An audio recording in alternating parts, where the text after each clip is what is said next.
Terima kasih ya Tuhan.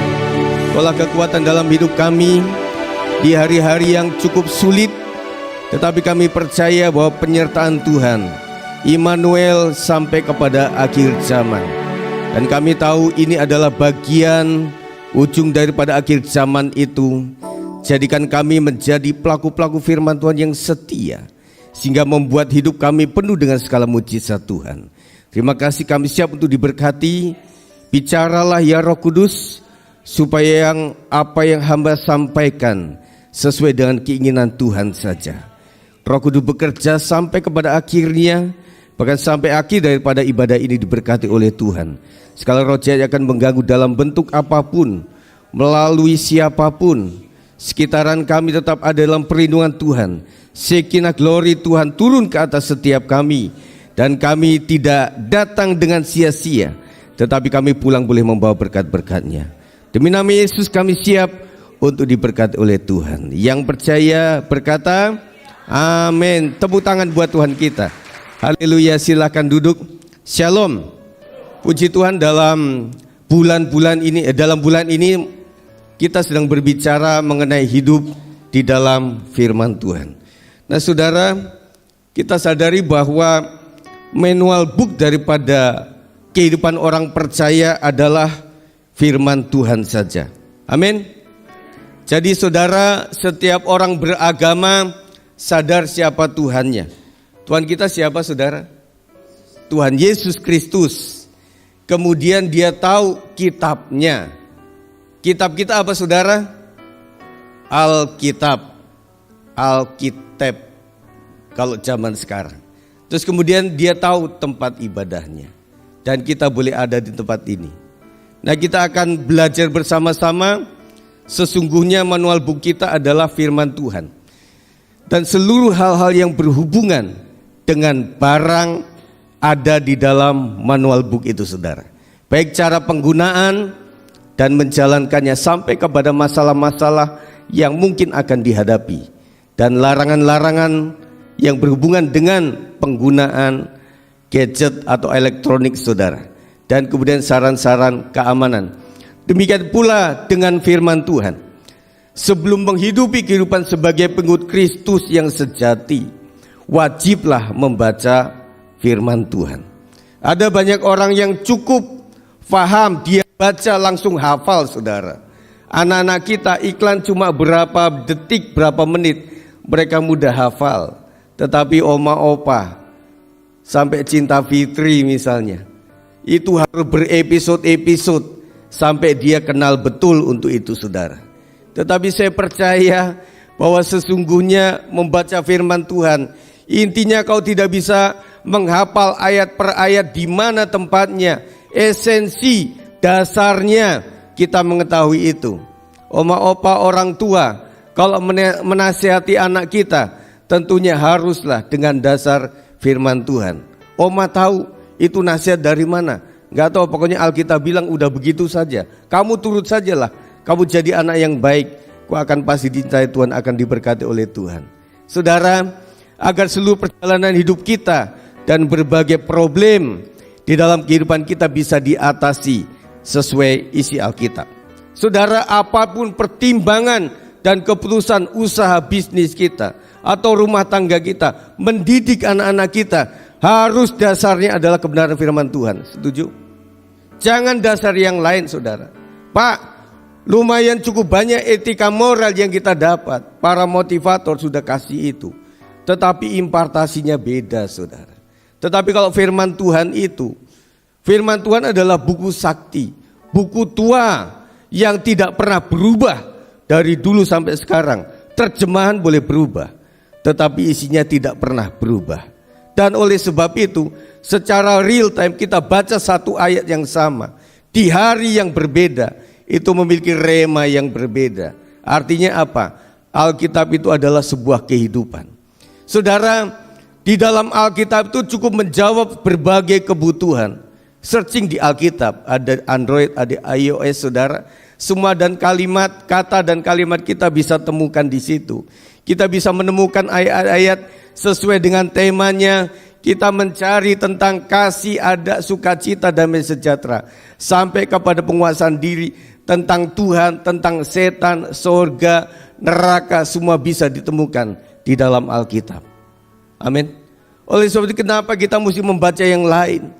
Bisa membaca yang lain, tetapi terlebih dahulu dasar pengertian kehidupan kita harus sesuai dengan kebenaran Alkitab ataupun firman Tuhan. Kita melihat apa itu firman Tuhan. Alkitab adalah perkataan Tuhan yang tertulis, yang harus apa? Dibaca dan diimani. Alkitab tidak kita perkarakan sebagai sesuatu ini betul atau tidak kadang-kadang. Tetapi kita hanya mengimani saja. Ada seorang perumahan hanya berkata, asal saja ku jamah jubahnya, aku akan sembuh. Ketika seorang anak disembuhkan, bapaknya ditanya, bagaimana anak ini bisa sembuh? Aku tidak tahu siapa yang menyembuhkan. Aku tidak tahu bagaimana caranya. Tetapi yang aku tahu, anakku dulunya sakit, sekarang sembuh. Itulah iman, saudara. Amin. Apapun pertimbangan dan keputusan haruslah back to the Bible. Boleh atau tidak boleh, harus kembali kepada apa kata firman Tuhan. Amin, saudara. Jadi setiap apapun pertimbangan dalam kehidupan kita, rumah tangga yang begitu beragam persoalan. Anak kecil persoalannya beda, anak sudah besar berbeda lagi. Mereka sudah mempunyai istri atau suami, persoalannya beda lagi. Kita punya besan, kita punya keluarga besar yang berbeda-beda. Tetapi kalau kita sumbernya sama, dari keluarga manapun, dari usahawan manapun kita kumpul, kita sedang membicarakan sebuah solusi. Kalau sumbernya sama, yaitu firman Tuhan, tentunya rohnya akan sama. Saudara, ada sebuah pertanyaan. Bagaimana contoh perilaku kita yang menunjukkan buah dari iman kepada firman Tuhan? Kita bisa mengarah kepada buah Roh Kudus. Kita membaca sama-sama Galatia 5 ayat 22 sampai 23. 1, 2, 3.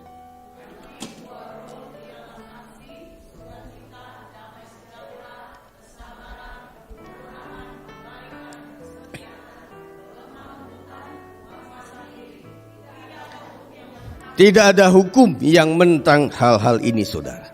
Jadi kita percaya, saya orang Kristen, saya tahu beribadah di mana, saya tahu Tuhan saya. Tetapi apakah kita menjadi pelaku-pelaku firman Tuhan? Kadang-kadang orang-orang melakukan kebaikan, tidak selalu basicnya karena firman Tuhan, karena hanya hukum moral saja. Tetapi kita harus berdasarkan firman Tuhan. Orang bisa mengasihi atau mencintai, tetapi bedanya cinta dunia dengan kasih secara Alkitab ini, saudara. Kalau kasih orang lain kepada kita, bisa karena sesuatu. Tetapi kasih yang dasarnya buah Roh Kudus, walaupun, meskipun. Kita banyak prasyarat waktu memilih seorang jodoh. Ada yang masih muda-muda di sini, kadang akan cari jodoh. Dan kalau orang tua sedang mencari menantu, dan kita melihat bahwa awal mula saya mencintai kamu karena rambutmu lurus. Aku mencintai kamu karena rambutmu keriting. Aku mencintai kamu dengan berbagai paras yang luar biasa. Bersyarat waktu itu, saudara. Kau punya harta dan lain sebagainya. Engkau keturunan dari ini dan lain sebagainya. Tetapi ketika kita bertumbuh dalam iman, maka kasih kita dibuktikan. Meskipun engkau sudah tidak seperti yang aku harapkan pada masa lampau, tetapi engkaulah satunya dalam hidupku. Yang aku sadari, aku memutuskan harus mencintai kamu. Itulah kasih yang sejati. Beda kan? Beda, saudara. Kemudian sukacita yang sejati bagaimana? Kemudian damai sejahtera yang sejati bagaimana? Orang mencari damai, kalau ku cari damai, hanya ku temukan, hanya ku dapat dalam Yesus. Terus, kalau ku cari ketenangan, hanya ku di dalam Yesus. Amin. Udah cukup di situ. Nah, saudara, orang mencari damai, dan ada seorang yang sedang melukiskan sesuatu tentang sebuah tema kedamaian. Orang banyak melukis, kalau kita anak-anak ada gambar gunung 2, tengahnya matahari, ada jalan di situ, ada tiang listrik di situ, ada sawah-sawah. Itulah damai. Tetapi seorang pelukis melukiskan damai itu di tengah badai ombak yang luar biasa. Di batu karang itu terdapat satu rongga yang di situ ada 2 burung yang sedang bercengkrama. Damai sejati bukan karena apa yang eksternal, tetapi damai sejati dari sini. Orang bisa suatu saat di sesi tertentu, Tuhan izinkan kita terlilit hutang yang begitu banyak, terjerat masalah yang begitu luar biasa. Tetapi karena damai itu ada dalam hati kita, maka tidak peduli masalah yang aku hadapi, tetapi damai-damai saja. Bukan karena kita gila saudara, tetapi karena damai itu sumbernya dari dalam. Makanya undang Yesus di dalam hidup kita. Sebelum kita buka ruko kita angkat pintu itu, kita sudah lebih dahulu datang kepada Tuhan. Hanya dekat Allah saja aku tenang. Ada pelanggan banyak, puji Tuhan. Tidak ada pelanggan, kita tetap puji Tuhan. Itu damai yang daripada Tuhan. Bapa yang baik, kalau melihat anaknya tidak banyak menuntut, dia akan kasih banyak berkat. Tetapi kalau anaknya sudah dikasih berkat begitu banyak, tetap menuntut saja, Tuhan akan hentikan berkat itu. Dan kemudian Tuhan akan kasih sesi di mana kita tidak punya apa-apa, dan Tuhan akan kasih gambaran. Makanya kamu berterima kasih. Ketika ada pekerjaan, kamu selalu ngumpat-ngumpat bos kamu. Kamu sudah punya pekerjaan, kamu selalu mengeluh di saat pergi ke kantor dan sebagainya. Ketika engkau dikasih kesempatan untuk tidak memiliki pekerjaan, baru nyahok kata orang Sunda. Ternyata itu sesuatu yang harus disyukuri. Syukuri apa yang ada, hidup adalah anugerah. Oh saudara, orang dunia saja tahu, masa kita gak tahu? Nah saudara, kita lanjutkan. Nah tentang hal-hal ini juga tentang penguasaan diri, bagaimana orang di jalan klakson 2 kali, kita bisa klakson 3 kali. Dia 4 kali, kita bisa 6 kali. Berujung di jalan tol, orang bisa berantem. Tetapi kalau kita punya kesabaran daripada Tuhan, saya boleh tampangnya seperti ini, tetapi hati saya dilembutkan oleh Tuhan, memiliki kesabaran yang luar biasa. Jadi saudara, sandingkan apa-apa dengan buah roh saudara. Kemudian apa fungsi firman Tuhan? 2 Timotius 3:16 kita baca sama-sama. Segala tulisan yang diilhamkan Allah memang bermanfaat untuk mengajar, untuk menyatakan kesalahan, untuk memperbaiki kelakuan, dan untuk mendidik orang di dalam kebenaran. Kita melihat bahwa ilham itu adalah wahyu, inspirasi daripada Allah. Tanpa ilham dan tuntunan roh Allah, mana mungkin gulungan kitab yang ditemukan dari berbagai tempat, berbagai media tulis dan selang waktu yang berbeda, itu bisa disatukan dan bisa sambung sinambung dari PL sampai PB. Ini buku sakti saudara. Oleh sebab itu ini adalah ilham Roh Kudus. Ilham dari Roh Tuhan itu selalu bertumbuh, berkembang. Di ayat yang sama memiliki rema atau berkat yang berbeda-beda saudara. Disinilah semua kita sesuai dengan kebutuhan rohani kita, Tuhan akan menjawab kebutuhan kita. Dan banyak orang datang ke gereja, mereka tidak merasa diberkati. Apa yang kau ingat dari firman Tuhan itu? Pokoknya lucunya saja. Makanya banyak gereja yang mengundang pengkhotbah yang lucu-lucu. Undang Sri Mulat saja saudara. Tetapi kita membutuhkan sesuatu yang asupan rohani kita ada saudara. Dan kita melihat ketika kita selesai di ibadah gereja, kita akan ketemu dengan dunia lain. Kita menghadapi karyawan yang aduhai perilakunya. Kita menghadapi anak menantu yang luar biasa. Kita menghadapi bagaimana di tempat usaha kita, yang mereka memiliki vocabulary kata-kata kalimat yang sungguh menyakiti hati kita. Daging semuanya saudara. Dan akhirnya di hari Selasa itu kita merasa emosi saja saudara. Dan akhirnya puji Tuhan hari Rabu ada sebuah pertemuan.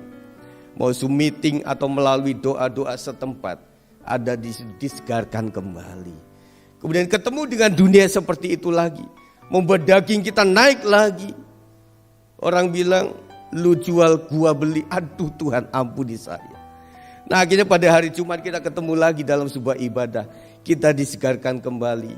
Ketika kita di dunia nyata lagi, pada hari Minggu kita ketemu bersama anak-anak Tuhan yang setia. Dan itu satu diagram yang luar biasa yang membuat kita, seperti dikatakan firman Tuhan, jangan menjauhkan diri dari pertemuan-pertemuan ibadah kita. Saudara, kita bertemu dengan anak jalan di perempatan, 1-2 jam, kita pulang, kita punya kata-kata, perilaku sudah beda saudara. Tetapi kalau kita ikut komsel 2-3 kali, 4-5 kali belum tentu bisa merubah. Karena apa? Karena hasutan yang namanya magnet kejahatan keburukan itu cepat berkembang seperti ragi saudara. Oleh sebab itu kita harus menjagainya dengan kebenaran firman Tuhan saudara. Bahwa firman Tuhan adalah ilham daripada Roh Kudus sendiri. Kemudian kita lanjutkan saudara. Ya tolong dibantu mungkin. Ya.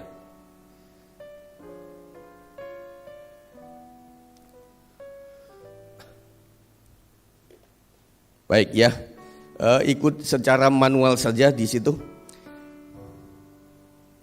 Nah kemudian saudara, untuk mengajar, memberi sebuah instruksi atau arahan saudara. Kita sedang ada dalam sekolah rohani. Saya katakan bahwa kita sedang ada dalam sekolah rohani. Sekolah, kita tahu sekolah, itu ada kelasnya. Di dalam kelas, murid yang baik ada sebuah aturan saudara. Presensi harus tetap diperhitungkan. Ada orang tetapi ke gereja sebulan sekali. Atau 6 bulan sekali, bertumbuh dari mana saudara? Kemudian selain ada kelas saudara, mesti ada gurunya. Dan gurunya, saya melihat pengajar di sini luar biasa. Mereka tidak sekedar daripada kejadian, tetapi mereka adalah orang-orang sekolah Alkitab. Narasumbernya bisa dipertaruhkan, pengetahuan Alkitabnya. Kemudian juga harus ada ujian saudara. Kemudian ada tugas, ada praktek, ada alat ukur kelulusan. Itu Kristen yang benar. Kelemahan di dalam gereja pada umumnya adalah tidak adanya silabus. Jadi ukuran kita nggak terukur, barometernya nggak tahu saudara. Kelas kita beragam di sini. Ada orang yang sudah mengalami pencobaan puluhan kali. Tetapi ada orang-orang yang baru pertama kali dicobai. Dan itu cukup melempem dan lemah saudara. Bagaimana kita para pendidik rohani untuk memberikan arahan pengajaran yang betul saudara. Kita bikinlah yang namanya kelompok tumbuh bersama. Kita adakan kelas PAK, itu pun yang tertarik juga sedikit saudara. Nah oleh sebab itu saya katakan bahwa marilah saya sebagai gembala saudara, khotbah minggu itu kita teruskan dalam materi komsel. Kemudian kita teruskan juga di dalam komisi-komisi. Temanya sama saudara. Nah kita dengar khotbah sekali itu nangkepnya mungkin 10-20%. Harus diulang-ulang terus. Di komsel kita kasih sebuah waktu untuk mereka bertanya sharing Pak Gembala. Kemarin Pak Gembala katakan begini maksudnya apa, kita bisa bertanya di situ. Di sini kan gak ada interaktif saudara. Ada yang bertanya kan gak ada saudara. Apalagi waktunya begitu sangat singkat. Tujuan kami adalah supaya kelas rohani itu runtut saudara. Tema-tema khotbah itu betul-betul dihayati. Yang kedua adalah saya berpikir tidak selalu orang itu bisa hadir di hari Minggu oleh karena kesibukan, alasan-alasan logis. Tidak ketemu di hari Minggu, mereka ketemu di sel. Itu juga kalau ikut sel. Ketika nggak ikut sel juga ada komisi, ada WB atau pria atau sebagainya. Ada komisi pra-remaja pemuda. Mereka bisa ketemu di situ dengan penggambaran yang berbeda, tapi satu tema. Tidak bisa hadir juga dalam satu minggu itu. Kita ada sebuah tayangan live yang bisa diputar setiap kali. Dan kemudian saya PPT selalu saya kasih kepada jemaat.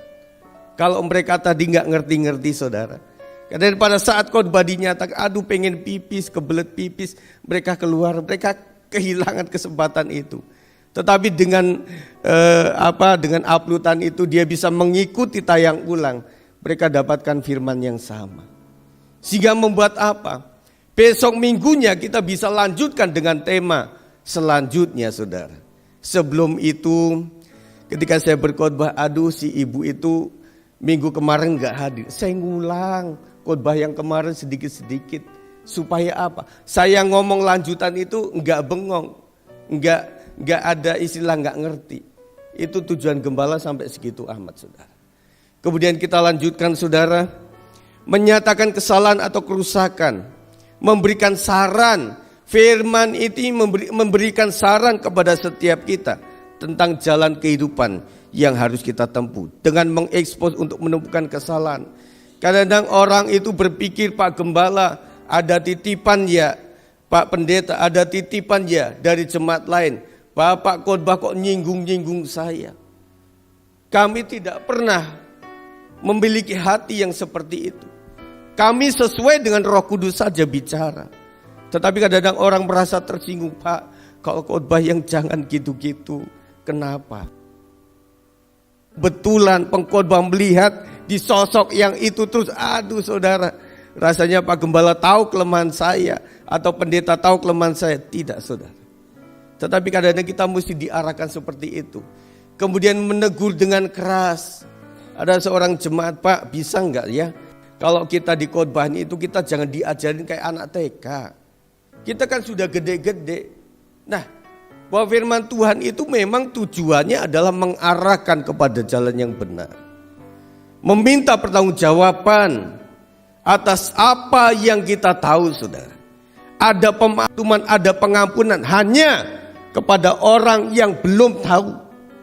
Ampunilah mereka, sebab mereka tidak tahu apa yang mereka perbuat.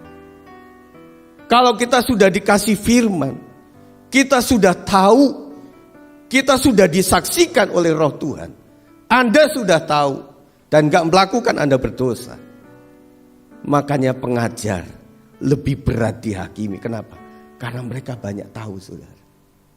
Amin. Ketika kita sudah kadung tahu, kita sudah jadi saksi, saudara. Betul gak? Kalau firman Tuhan sudah dinyatakan, kita otomatis sudah tahu. Dan kata firman Tuhan, kalau kamu tahu yang baik dan tidak melakukan, itu dosa di hadapan Tuhan. Orang berkata kepada saya, Pak, saya pengenlah mencari kehendak Tuhan untuk saya lakukan setiap harinya. Dengan cara apa? Wah, yang rohani-rohani. Saya bilang begitu, simpel saja. Tuhan pertemukan seseorang lain kepada kita, di depan kita. Itu tidak kebetulan. Orang itu butuh apa? Itulah beban yang Tuhan taruh di hati kita.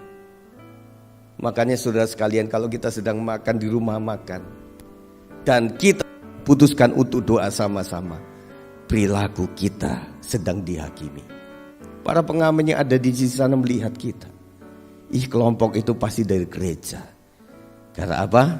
Karena doa. Nyanyinya lagu gereja.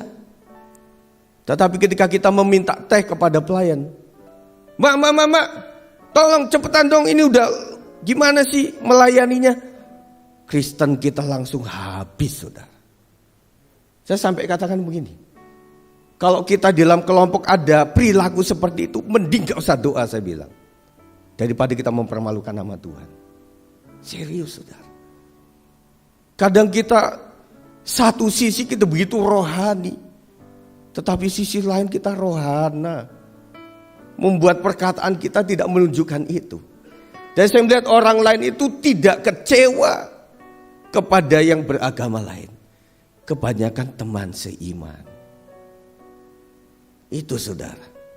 Nah, kita melihat bahwa firman Tuhan yang mengarahkan kita untuk mendidik kita di dalam segala kebenaran. Mendidik dalam kebenaran adalah memberi instruksi tentang kebenaran yang bisa diterima atau disetujui oleh Allah sendiri dalam hal integritas. Hidup yang berintegritas. Apa yang kita katakan, itu yang kita lakukan. Dan yang kita lakukan, itulah yang kita katakan. Dalamnya laut bisa diukur, tingginya gunung bisa didaki, tetapi hati manusia siapa yang tahu? Orang bilang begini, Pak Sigit, saya itu memang perkataannya keras. Perkataannya seperti menyakiti orang, tetapi hati saya baik, Pak. Suka kita dengar itu, tak? Tetapi dalam pertumbuhan dewasa, menurut saran saya, hendaklah apa yang kita katakan sesuai yang di hati ini. Itu baru mantap, saudara. Kadang-kadang kita cuma bersandiwara. Kalau di rumah tanpa ada saksi yang lain. Terima kasih Tuhan Yesus untuk makanan ini. Saya sudah diberikan ini, terima kasih Tuhan. Ma, tempenya mana? Sini, bawa sini. Makasih Tuhan. Tetapi kalau kita di kumpulan arisan, kumpulan keluarga, kumpulan marga. Oh Bapa yang di surga, dikuduskanlah nama. Lah kemarin tuh doanya kumaha. Doanya kok begitu amat? Apakah engkau membedakan suatu tempat pada Tuhan itu maha tahu, maha hadir dimanapun ada. Kita belajar tulus di hadapan Tuhan. Maka saran Tuhan, kalau engkau mau berdoa, masuk kamar, tutup pintu. Gak ada yang melihat, saudara. Kalau kita di kerumunan orang banyak, cenderung kita show up. Dan itu yang harus kita betul-betul salibkan, saudara. Amin. Dan kemudian cara kita berpikir, bagaimana kita berpikir seperti Kristus berpikir. Ketika kita melihat orang lain, pikiran kita apa terhadap orang lain. Itu kedewasaan kita, saudara. Apakah kita menghakimi atau seperti apa? Kalau kita tidak turun di tengah jemaat, di tengah masyarakat Kristen, kita cenderung menghakimi. Yang paling orang tidak suka dalam kumpulan gereja adalah menghakimi. Saya ingatkan saudara. Makanya di dalam keluarga jemaat kami saya sarankan, jangan pernah ada yang namanya kalimat tumben kepada yang lain. Tumben lu datang, udah 6 bulan kagak datang. Lu banyak masalah ya, banyak dosa ya. Orang tuh sakit hati, gak akan datang lagi. Lu gak tahu bagaimana perjuangan saya untuk 6 bulan bisa masuk kembali. Itu rasa malu saya sebagai orang lagi. Kita gak pikirkan itu. Tetapi ketika kita menjumpai person by person, kita bisa menangis. Yang tadinya pengen menghakimi, di hari itu kita keluarkan dompet kita. Ternyata untuk sampai ke gereja, engkau betul-betul kesusahan. Ada orang keluarganya 4, motornya cuma 1. Bagaimana caranya, saudara? Di hari yang begitu deras, yang namanya online juga mahal. Dan kita berpikir, saudara, ketika orang jemaat tidak bisa memberikan persembahan, itu kita berpikirnya, lu gak cinta Tuhan. Tetapi kita belajar ketika dia curhat sama kita. Ternyata untuk ongkos sampai ke gereja itu udah bersyukur. Bagaimana untuk bisa memberikan persembahan itu? Akhirnya yang terjadi pada masa akhir pertemuan itu adalah, apa yang bisa kami bantu? Begitu, saudara. Nah, makanya ketika kita melihat bagaimana keluarga-keluarga, saya percaya bahwa sampai di sini pun itu adalah perjuangan yang berat. Tidak semuanya mudah untuk sampai ke tempat ini. Dan saya dengar di sini jemaat yang tinggal paling jauh siapa? Boleh angkat tangan? Yang merasa jauh? Bapak, di mana Pak? Haleluya. Bekasi, Bo. Kata orang gini, kau yang jauh tuh kadang-kadang datangnya malah lebih awal. Karena penjagaannya lebih prepare. Kau yang antar aja lah, udah deket ini 5 menit jalan juga nyampe. Kebanyakan malah telat, tetapi di sini nggak begitulah. Nah, saudara, perasaan kita bagaimana merasakan seperti Tuhan merasa. Bahkan kepada musuh kita Tuhan bilang, kau mengasihi musuh. Kita banyak saudara-saudara yang menyakiti hati kita. Untuk melakukan itu memang sulit, saudara. Tetapi di akhir nanti saya akan berbicara mengenai bahwa kita, lanjutkan, bahwa kita membutuhkan roh Tuhan. Pernahkah kita diingatkan oleh firman Tuhan tentang sebuah kesalahan? Hal yang seperti apa? Sudah bertobatkah atau masih mengulangi atau susah melepaskan? Setiap kita itu keadaannya sama. Roh memang penurut tetapi daging lemah. Sering kita berpikir apa yang baik, kata Paulus. Tetapi yang terjadi adalah yang jelek, saudara. Kita bilang begini, mah nanti ketemu sama keluarga, kita kasih ya keponakan angpau dah, gitu ya, kasih gitu. Setelah nyampe di situ keponakan aduhai begitu ya, gak usah tunda aja dah, Imlek tahun depan aja dah. Saudara, banyak karena saksinya gak ada, saksinya pasangan atau diri kita sendiri. Saya ingin ungkapin saudara, saudara pernah gak bernasar yang orang kagak tahu, tetapi kita batalkan. Kita punya utang loh saudara.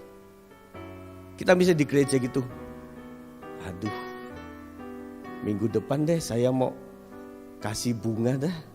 Bunganya temanya tahun depan, bulan depan apa ya. Setelah itu kelupa. Yang tahu siapa? Cuma kita saudara sama Tuhan. Dan kadang-kadang tanpa sadar kita menggagalkan nasar-nasar seperti itu. Kita dosa di hadapan Tuhan.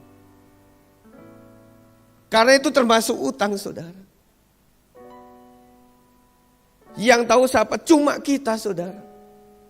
Akhirnya saya belajar untuk menjaga jemaat gini. Suatu saat 2019 ada seorang bernajar sama saya. Pak Gembala, usaha ini karena berhubungan dengan produk luar, saya akan melakukan ini. Saya bilang kepada keluarga muda ini, saya enggak akan keep ini. Sorry ya, saya enggak akan keep perkataan. Karena kalau saya sudah keep, itu tidak terjadi, Anda berdosa di hadapan Tuhan. Sampai saya untuk menjagai itu saudara, saya agak tidak anti, tetapi saya agak menjagai apa-apa jangan dengan janji iman dulu. Waktu kita janji hari ini, kita sedang memperhitungkan 5-6 bulan lagi ada sesuatu yang masuk. Dan ketika 5-6 bulan itu tidak masuk, kita akan gagalkan janji iman kita. Kita enggak janji sama seorang pendeta atau seorang ketua panitia. Tetapi kita hubungannya dengan Tuhan. Makanya saya bilang gini, yang ada aja udah.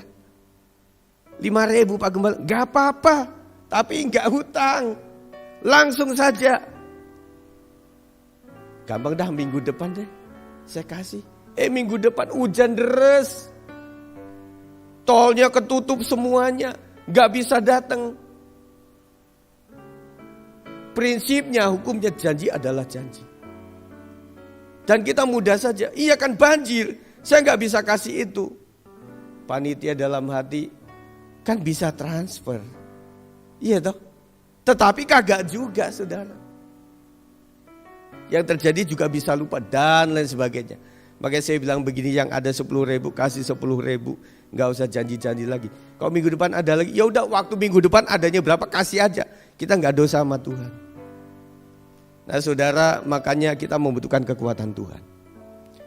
Dan saya katakan dalam rumah tangga kita mesti kompakan juga. Kecuali memanage keluarga saudara sudah begitu rapi.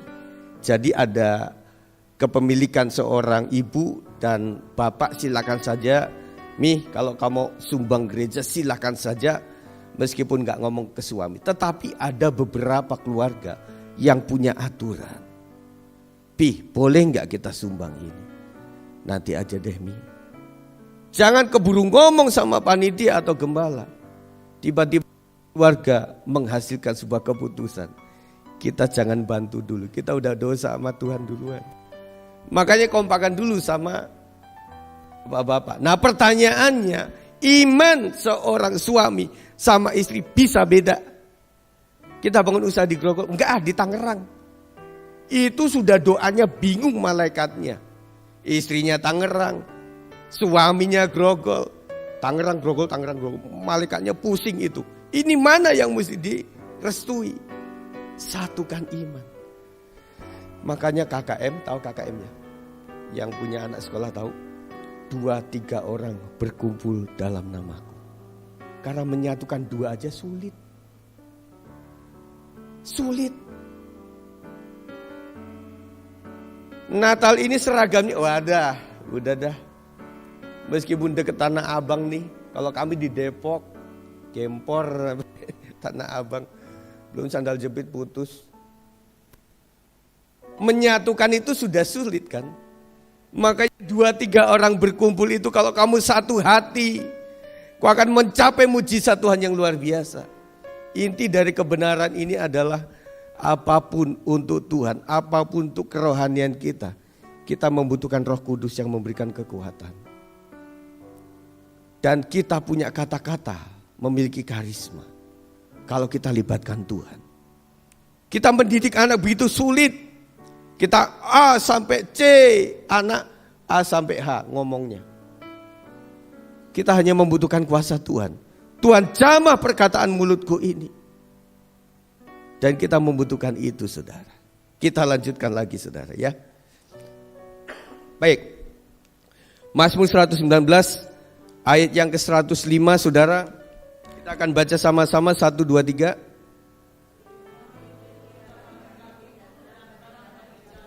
Yes. Ada tuntunan Tuhan terhadap langkah-langkah kaki kita. Real time saudara. Tahukah kita bahwa apa yang akan terjadi setelah ini? 5 menit lagi besok, minggu, bulan depan, tahun depan. Kita gak tahu saudara. Saudara melihat bayangan pelita itu kayak apa? Kayak sorot begitu? Tidak saudara, pelita itu kecil. Di sekitar kaki kita. Bayangannya apa saudara? Ada di mana Tuhan itu tidak berkata sesuatu tentang jangka yang agak panjang atau panjang sekali. Zaman dulu para nabi Tuhan atau orang-orang utusan Tuhan nomadem dari sini ke sana. Kalau tujuannya ke sana, tidak dari awal Tuhan bilang dari sini ke sono, enggak. Dari sini ke sini. Setelah situ doa dulu. Nyampe di situ doa dulu ke situ. Nyampe situ doa dulu sampai ke situ. Ada satu pelita yang kita harus diharapkan. Setiap hari kita komunikasi sama Tuhan. Setiap hari saudara. Karena saudara ketika kita memilih lorong 1, lorong 2, Tuhan pimpin di situ. Tuhan berikan hikmat, saya mesti masuk lorong yang mana ini? Bukan lorong gang, maksud saya gang. Yang situ atau situ. Kadang secara keajaiban atau secara real time Tuhan jagai kita. Bahwa di sebelah sana ada copet. Di sini tidak ada aman. Kita nggak tahu itu saudara. Kita masuk ke sebuah tempat. Di sini sangat kuat. Real time. Tuhan kasih komando sama kita. Amin. Dan saya dari Lampung saudara. Saya nggak pernah bercita-cita tinggal di Depok. Atau saya punya istri orang Depok. Istri saya Papa Chinese kota. Maminya orang Depok asli. Keturunan yang disebut Belanda Depok. Saya dari Lampung ke Petamburan, ke Pamulang, ke Jogja, ke Bandung, Depok. Itu semuanya tidak ada dalam peta hidup saya. Tetapi Tuhan begitu secara real time saudara, post by post, itu tuntun luar biasa. Dan itu adalah sebuah seni keindahan. Kami sangat lama ketemu dengan Pak Haryanto. Sejak kami melayani sama-sama. Dan begitu luar biasa cara Tuhan menolong. Yang kedua saudara, terang bagi jalan. Terang adalah seperti bulan, bintang, matahari. Tepat yang kita butuhkan saudara. Ada sebuah terang kehidupan. Ada sebuah harapan untuk diberkati. Ada sebuah arahan yang jelas. Iman yang sangat menerangi hidup kita. Iman itu adalah nun jauh di sana yang tidak terdetek secara kasat mata. Tetapi kita diarahkan ke sana. Makanya saudara di sini saya membaca dalam Amsal 3 ayat 6. Akuilah dia dalam segala lakumu, maka ia akan meneruskan jalanmu. Di dalam dalam terjemahan yang lain, Ada yang namanya ways, ada yang namanya paths. Saya sering menggambarkan ini. Kita sama-sama semuanya ada di jalan Tuhan, amin. Highway-nya Tuhan. Semuanya jalan Tuhan. Tetapi lika-liku, bukan lagi-lagi. Lika-liku kehidupan kita, paths-nya setiap kita beda-beda. Amin. Kita sama-sama dalam jalan kebenaran. Tetapi setiap lika-liku kehidupan, bahkan rumah tangga beda-beda. Orang alamin sakit yang sama, di jalan kebenaran yang sama, tetapi cara Tuhan menolong beda-beda. Makanya di sini saya menyadari bahwa Tuhan itu di sesi tertentu tidak bisa diformulakan. Kalau kamu punya masalah ini kayak bapak itu tuh cara nolongnya, kamu juga kayak gitu. Tidak, saudara. Tuhan punya path setiap kehidupan kita. Amin. Setiap gereja Tuhan pun GBI Kasih, GBS 56 yang saya gembalakan, itu punya sidik jari sendiri. Yang kita tidak bisa bertukar. Sejarah sudah beda. Dan kita punya karakteristik, dialek komunikasi dalam setiap jemaat lokal. Dan itu indah. Itu gak bisa dihapus. Orang bisa meninggal, tetapi biografinya tidak bisa terhapuskan. Oleh sebab itu saudara sekalian, saya menyadari indah rencanamu Tuhan. Rencana Tuhan. Terang Tuhan di sana. Dan orang tua di masa 10 tahun lalu, aduh Pak Gembala, bagaimana saya bisa menghidupi anak saya ini? Penghasilan saya minim. Tetapi setelah 10 tahun anak kita tetap bisa sekolah. Bahkan mereka lulus. Mereka punya usaha. Makanya Tuhan kasih pet itu pelita. Kau tetap doa saja. Terus gimana nanti? Pak Gembala juga angkat tangan juga. Gak bisa. Teman-teman udah angkat tangan semuanya. Karena apa? Jalan ini harus dari Tuhan saja. Tuhan kasih jalan seperti itu. Amin saudara. Jadi ada jalan kebenaran yang semua orang percaya itu. Tetapi ada liku-liku kehidupan yang Tuhan taruhkan dalam setiap kita. Yang tidak berdiri di jalan orang berdosa, saya agak cepat ya. Pendosa dan pelanggar kebenaran, kita tidak boleh mengikuti jalan orang yang hatinya cenderung suka berdosa. Saya bilang begini saudara. Kita harus berdiri di jalan orang yang benar. Bukan berarti orang yang tidak pernah berdosa. Catatannya begini. Kita nggak boleh di jalan orang yang menjadi pendosa. Habitnya tukang dosa. Ada tukang jahit, tukang bor, nah itu tukang dosa. Jadi habit. Tetapi kita bisa belajar daripada orang yang pernah berdosa, pernah jatuh, tetapi dia sudah bangkit. Itu kita perlu belajar. Seorang pembalap itu saudara katanya ya, saya bukan pembalap. Itu enggak cuma belajar bagaimana dia memenangkan pertandingan di setiap tikungan.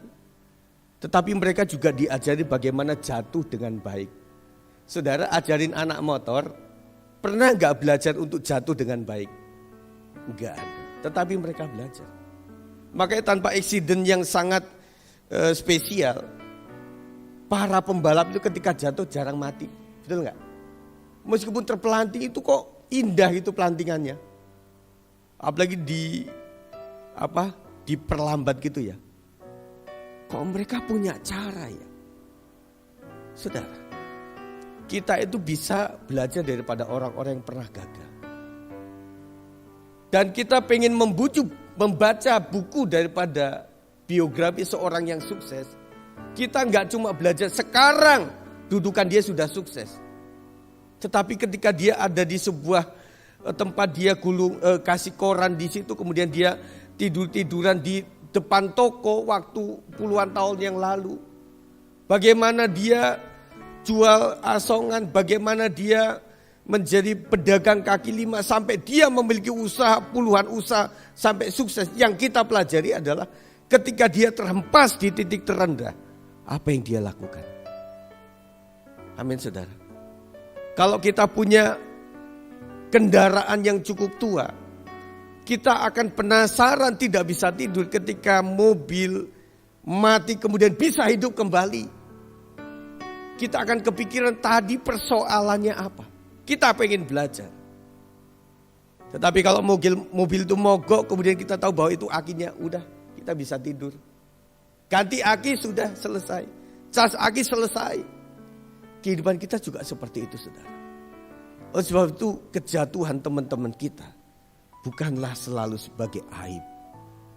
Tetapi kita belajar bagaimana bro, kau bisa mengatasi semuanya itu. Dengan begitu ternyata engkau berat luar biasa. Begitu saudara, kita lanjut ya.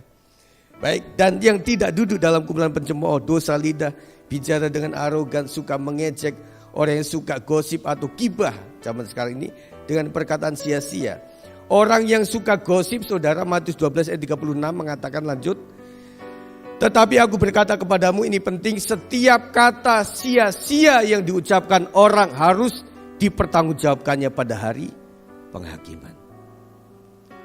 Kata sia-sia itu seperti apa, saudara? Yang tidak berarti. Yang kedua, yang tidak membangun. Kita dituntut dalam komunitas adalah saling membangun, bukan saling meruntuhkan. Itu termasuk sia-sia, saudara. Itu dipertanggungjawabkan di hadapan Tuhan.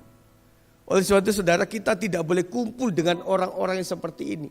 Dan saya katakan, saudara, kalau kita kumpul dengan orang yang ngomongin orang lain, pernahkah kita berpikir suatu saat ketika dia tidak ngobrol sama saya, dia ngobrol dengan orang lain, pasti dia ngobrolin tentang saya. Karena habit dia seperti itu. Kita harus berhati-hati, saudara. Dengan demikian kita akan tulus, tidak terdistorsi, saudara.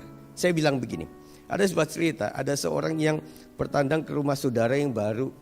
Kemudian dia nginep di situ pada malam hari. Oh tenang, pagi-pagi mereka bangun dengan fresh, minum kopi, pisang goreng semuanya. Dan kemudian suatu saat di sore hari itu si tuan rumah bilang begini kepada saudaranya, Kak, tahu nggak kenapa dek? Iya, rumah ini kan saya beli itu waktu itu murah. Kenapa? Iya, ada yang bunuh diri waktu itu, ada yang gantung diri. Di mana? Di kamar yang kamu itu. Di kamar. Langsung pamit, saudara. Kenapa? Kenapa tadi malam dia masih aman saja tidur di situ? Karena apa? Tidak ada informasi yang masuk. Bedanya cuma itu, saudara. Kalau dia cerita di hari ketiga itulah dia takut di kamar itu. Gitu loh, saudara. Jadi makanya ketika kita berkumpul dengan orang-orang yang ngomong sia-sia, apalagi hoak yang gak tahu itu juntrungannya betul atau tidaknya, kita akan kepikiran. Oleh sebab itu firman Tuhan menasihatkan, hendaklah kamu cepat untuk mendengar, tetapi lambat untuk bicara. Ada filter di sini. Dan yang paling bijak adalah kalau kita dudukannya sebagai pemimpin, kita selalu ada dua sumber. Tidak ada sesuatu itu tunggal. Enggak ada. Dan masalah kita adalah ketika kita mendapatkan informasi yang pertama atau orang pertama itu adalah kebenaran. Itu salahnya kita. Padahal tidak selalu begitu. Kita penting, saudara. Dalam hal ingat, sesuatu yang buruk akan mudah menular. 1 Korintus 15:33 mengatakan, janganlah kamu sesat. Apa? Pergaulan yang buruk merusakkan kebiasaan yang baik. Jadi anak-anakku muda, kau harus bersahabat dengan siapapun juga. Tetapi ketika hal prinsip, kita harus punya prinsip.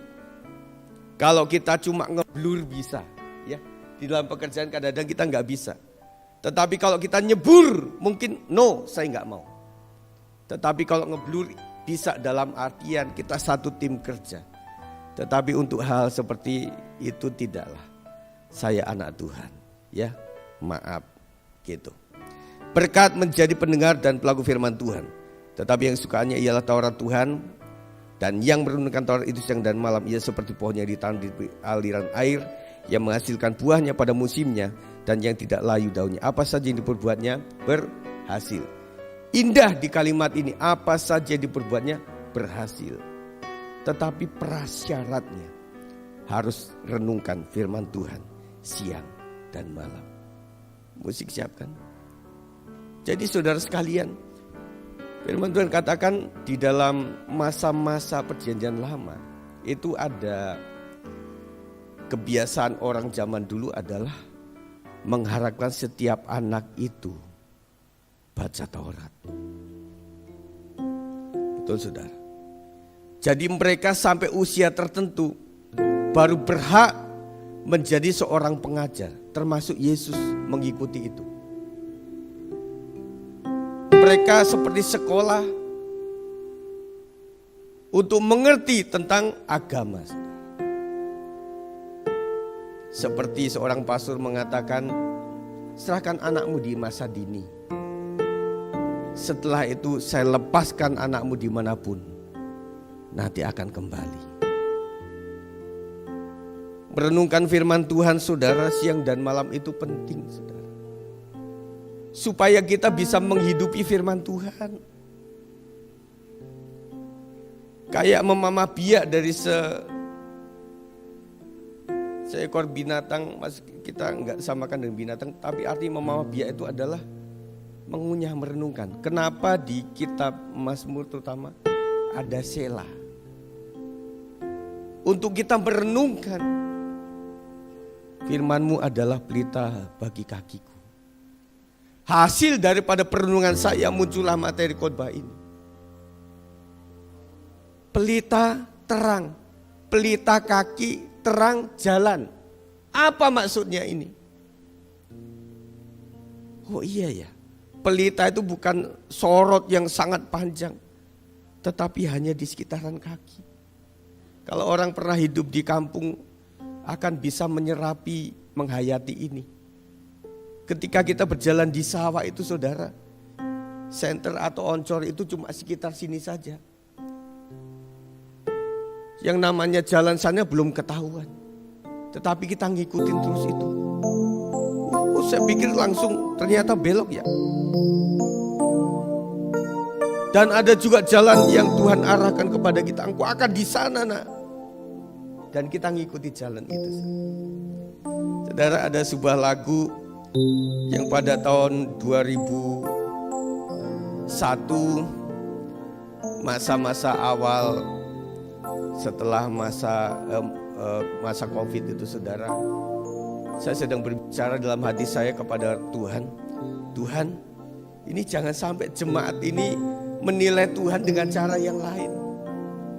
Selama ini sehat, oh haleluya, Tuhan ada. Usaha bisa buka, Tuhan ada.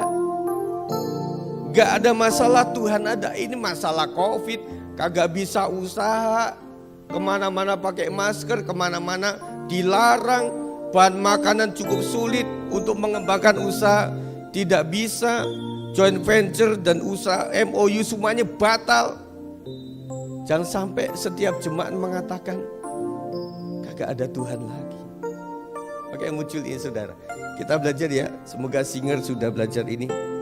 Ajarku tetap percaya walau tak melihat. Ajarku tetap yakin walau tak alami. Karena yang ku percaya hanyalah pribadimu dan bukan sekedar berkat-berkatmu. Tetap percaya walau tak melihat. Ajarku tetap yakin walau tak alami. Karena ku percaya hanyalah pribadimu dan bukan sekedar berkat-berkatmu. Meski tak banyak mujizat, Engkau tetap Tuhan. Meski tak banyak berkat, Engkau tetap Tuhan. Meski tak disembuhkan, Engkau tetaplah Tuhan. Meskipun tak diberkati, ku tetap percaya. Nah, saudara, ini sebuah kalimat yang gak gampang. Gak gampang. Wong sakit toh. Siapa yang sebut ngalamin COVID? Gak mudah. Lu ngomong gampang, di luar isolasi, kita yang ada di dalam. Yang saya pikirin bukan saya kalau mati gimana, tetapi kalau saya mati banyak hal yang belum selesai. Akhirnya muncul ini. Yang penting pribadimu Tuhan, yang ku rindukan kehadiranmu saja. Jika kau ada, semua menjadi baik. ku Tak percaya kau beri yang terbaik. Balik lagi saudara, bahwa apa ya, kalau kita menjadi bahwa kesembuhan itu datang daripada Tuhan. Berkat-berkat itu kalau Tuhan tidak kasih seorang klien yang baik, pelanggan yang setia, tidak mungkin saya bisa berhasil. Tim kerja, orang-orang yang di bawah saya menurut. Berarti yang kita butuhkan pribadi Tuhan saja. Itu intinya saudara. Susah menangani keluarga saya, Pak. Kenapa dikasih kesusahan sampai kita angkat tangan? Tuhan bilang gini, kalau engkau turun tangan, Tuhan diam saja. Tetapi kita dikasih fase di mana kita angkat tangan. Aku enggak kuat. Dan Tuhan bilang apa? Jadi ada dalam penindasan itu adalah baik untuk kita. Supaya kita tahu jalan-jalan Tuhan. Mari kita berdiri saudara. Nyanyikan pujian dari awal sambil kita berdoa kepada Tuhan. Ajarku tetap percaya walau tak melihat. Ajarku tetap yakin walau tak alami. Karena yang ku percaya hanyalah pribadimu dan bukan sekedar berkat-berkatmu. Meski tak banyak mujizat, Engkau tetap Tuhan. Meski tak banyak berkat, Engkau tetap Tuhan. Meski tak disembuhkan, Engkau tetaplah Tuhan. Meskipun tak diberkati, ku tetap percaya. Meski tak banyak mujizat, Engkau tetap Tuhan. Meski tak banyak berkat, Engkau tetap Tuhan. Meski tak disembuhkan, Engkau tetaplah Tuhan. Meskipun tak diberkati, ku tetap percaya. Yang penting pribadimu Tuhan. Yang ku rindukan kehadiranmu saja. Jika kau ada, semua menjadi baik. Ku tetap percaya kau beri yang terbaik. Satu lagi saudara, bahwa setiap kita ini adalah bencana. Tuhan bilang apa? Kau ini bencana. Kenapa engkau begitu sangat memberontak kepada penjunanmu? Saya katakan begini, kita berontak apapun kepada Tuhan, gak ada arti. Karena kita begitu kecil. Yang kita harus taati adalah bahwa firman-Nya adalah ya dan amin. Dan sampai kepada pendidikan yang baik pada hari ini adalah bahwa apapun kau tetap Tuhan. Saat aku miskin kau Tuhan. Saat aku kaya engkau Tuhan. Saat aku sehat engkau Tuhan. Dan saat aku sakit pun kau tetap Tuhan. Itu intinya saudara. Amin. Kita berdoa kepada Tuhan. Kita angkat tangan di hadapan Tuhan. Kami memohon belas kasihan-Mu Tuhan.